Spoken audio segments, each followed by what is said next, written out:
In today's note, we're just going to summarize the patterns to rule Desmos activity and kind of summarize what you should have gained from that activity. So when we want to determine a rule to represent a linear pattern, or basically a rule to represent a straight line, we write the rule in the form y equals mx plus b. And this is where we need to determine a value for m, the multiplier, and a value for b, the constant. So in this equation, m is our multiplier and b is our constant. The multiplier, or m, controls how fast a linear pattern grows and can be found by determining the amount added at each step.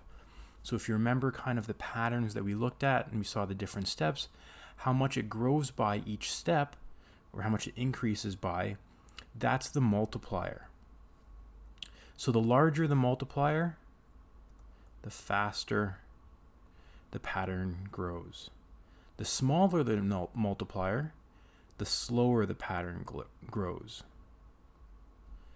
So basically the more it increases by, or the less it increases by. The multiplier is also called the rate of change, or ROC. The constant, or b, in a linear growing pattern is always the same.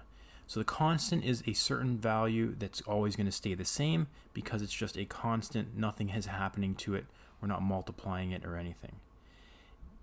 And then the key thing is, in a table, the constant is the y value when x equals 0. Or you could also think the constant is the initial or starting value, or at step 0, what is our number. Direct versus partial variation. So we looked at examples of these. In a direct variation, the value of the constant is 0. So in an equation, you'll just be able to see something like y equals mx. And as an example, you might see something like y equals 4x is an example of a direct variation rule. In a partial variation, the value of the constant is anything other than 0. So for example, it might be something, it would be in the form y equals mx plus b. And an example might be y equals 1 over 2x plus 3. So that is an example of a partial variation rule. So just looking at some examples, we want to determine a rule to represent the pattern that we see, and we want to determine how many tiles will be at step 21. So we don't want to have to draw this out 18 more times, so we want to come up with a rule to represent this. And a way we can do that is, first off, let's just create a table. Actually,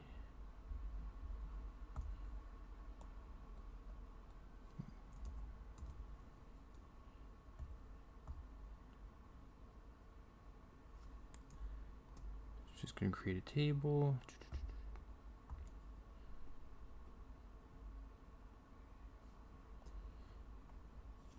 And now we're going to fill in our steps and our number of blocks. So step 0 we're not sure about yet.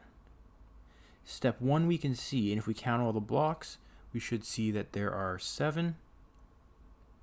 Step 2, if we count them, there are 10. Step 3, there are 13. So if we go back to the examples, the things that we've been looking for have been, have we increased on the step by 1? And we have been increasing by 1 every time. So that's good. Then we look at the blocks. How have the blocks been increasing? And we can see from the table, from 7 to 10 and then 10 to 13, we're increasing by the same number, which is by adding 3. Using this, we can use this to help us go backwards, because I need a number that where I add 3, I get to 7, or if I subtract 3 from 7, I go back to the last step, which is 4. So that means 4 is my constant, or my b value. And if I look at this pattern, I can see that the parts that's staying the same are these 4 blocks, or there's 4 blocks that are staying the same and not changing. So that means in my general form, y equals mx plus b, that's my rule. I know that y is equal to 3x plus b because of all of these values here. Let me just color code them.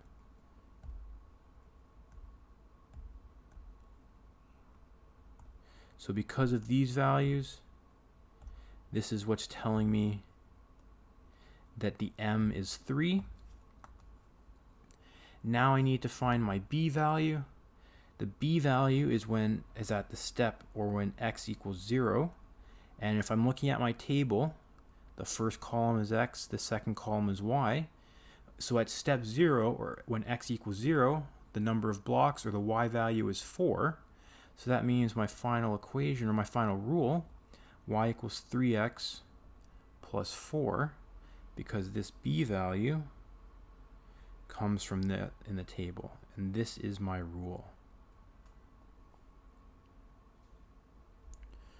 Now, how do I use that rule to come up with the number of tiles at step 21? Well, I start off with my rule. X represents the step, so instead of x, I can put in 21. And now I just have to simplify or solve.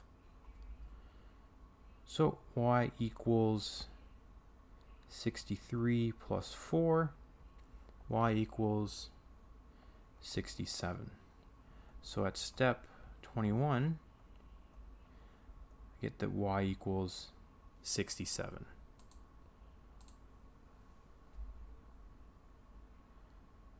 For example 2, we're going to do the exact same thing. We're going to come up with a rule to represent the pattern. In order to do that, we're going to help or use a table to help us.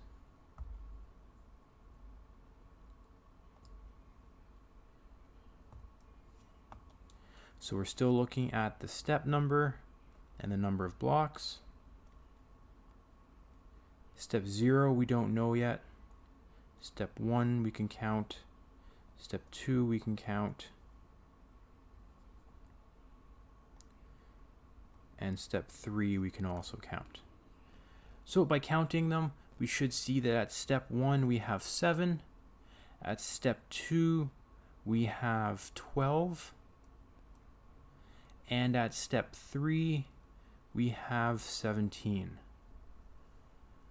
Next, what we're going to do is we're going to figure out, okay, are we increasing by steps, at least by steps of 1, which we are. Next, we're going to look at what are our block numbers increasing by. Well, block numbers, they have to be increasing by the same amount, and in this case, they're both increasing by 5, or they're all increasing by 5. So that means that I can work backwards to find that at step 0, I should be getting, if I go back 5 from 7, I end up with 2. As well, if we look at our pattern, we can see that these 2 blocks on the bottom are staying constant. Those aren't changing. So we know that our constant, based on this pattern, has to be 2, because that is what's not changing. That's what's staying the same. So looking at this, we can see that our m value, or our multiplier, is 5, because that's what is changing by each step. And we can see that our b value is equal to 2, because that is the value when step equals 0, or when x equals 0. Because again, remember our columns, x is the first one, y is the second one. So that means my general rule is y equals 5x plus 2.